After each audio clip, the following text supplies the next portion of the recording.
اعوذ باللہ من الشیطان اللعین الرجیم بسم اللہ الرحمن الرحیم رب اشرح لی صدری ویسر لی امری واحلل عقدۃ من لسانی یفقہوا قولی اللہم صلی علی محمد و آل محمد۔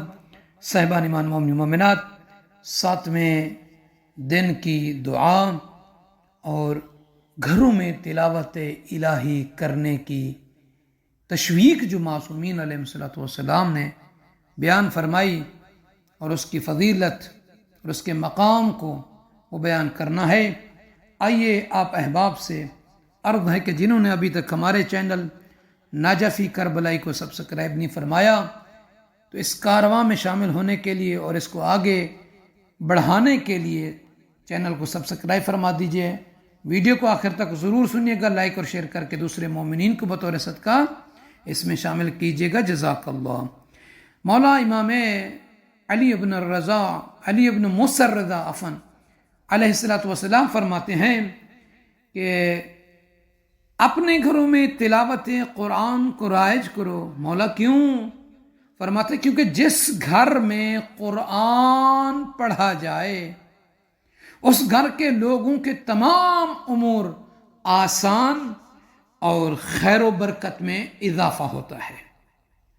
سرکار امام رضا علیہ السلام فرماتے کہ اگر ایسا نہ ہو، یعنی اپنے گھروں میں اگر آپ لوگ تلاوت کلام الہی کو رائج نہیں کرتے، وہاں قرآن نہیں پڑھا جاتا، تو امام فرماتے ہیں اس گھر کے لوگ ذہنی، روحی، فکری اور اقتصادی کشمکش میں گرفتار رہیں گے۔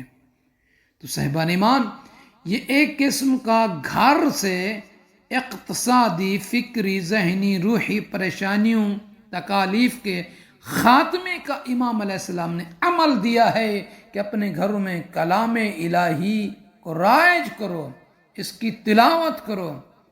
یقیناً قرآن پاک کی تلاوت مومنین کے دلوں کو جلا بخشتا ہے اور ساتھ ساتھ جسم و روح کی بھی تازگی کا سبب بنتا ہے۔ کیا؟ کلام الہی کی تلاوت۔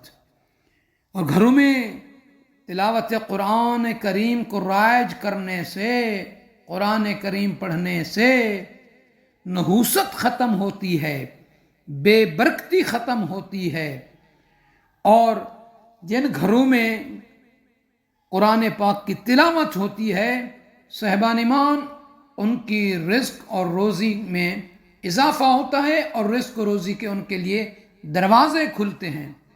گھروں میں اللہ تعالیٰ کی رحمت کی برسات ہونے لگتی ہے کہ جن گھروں میں کلام الہی کی تلاوت ہوتی ہے۔ تو آئیے 7ویں دن کی دعا پڑھتے ہیں۔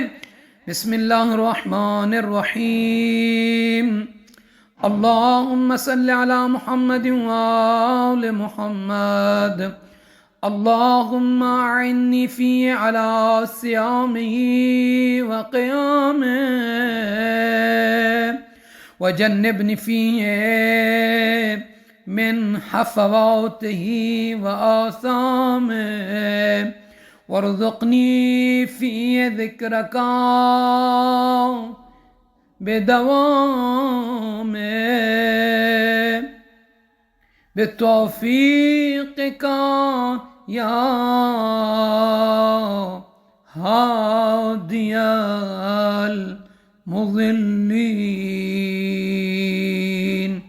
اے بار الہ، آج کے دن مجھے روزہ رکھنے اور عبادت کرنے میں مدد عطا فرماؤ، اور اس دن میں مجھے بیکار فضول باتوں اور گناہوں سے بچائے رکھنا۔ پروردگار، اس دن میں مجھے یہ توفیق دے کہ ہمیشہ تیرے ذکر و فکر میں رہوں۔ اے گمراہوں کو راہ ہدایت دینے والے۔